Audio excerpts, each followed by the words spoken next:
महाविकास आघाडीत समन्वय नाही। आज शपथ न घेण्याबाबत कोणतीही माहिती नसल्याची माहिती समोर येते। समाजवादी पक्षाच्या रईस शेख यांनी हा आरोप केलाय। शपथविधीवरच्या बहिष्काराबाबत कळवलं गेलं नसल्याचा देखील आरोप त्यांनी केलाय। समाजवादी पक्षाच्या रईस शेख यांनी मोठा दावा केल्याचा आपण पाहतोय। आज शपथविधी न घेण्याबाबत कोणतीही माहिती देण्यात आली नाही असं देखील त्यांनी म्हटलंय। समाजवादी पार्टी से रईस शेख आहेत। रईस जी, आपने शपथविधी ली है, चूंकि महाविकास आघाडी चे नेते जे आहेत ते शपथविधी घेत नाही आहेत, त्यांनी पूर्णपणे वेगळी भूमिका घेतली आहे, पण तुम्ही शपथविधी घेतलेली आहे।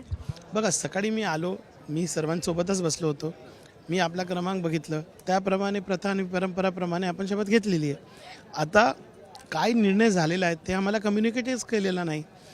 महाविकास आघाडी कोणती मीटिंग झालेली नाही, आम्हाला काही कळवलंच नाही।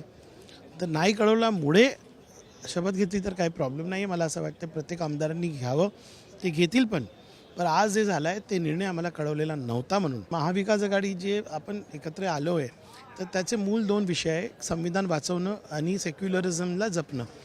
तर या मुद्द्यांवर, या आपले मूल्यांवर एक वेगळी भूमिका शिवसेना उद्धव बाळासाहेब ठाकरे पक्ष घेत असेल तर आम्हाला विचार करावा लागेल। कॅमेरा पर्सन विक्रम सह वैदेही काणेकर, साम टीव्ही न्यूज, मुंबई।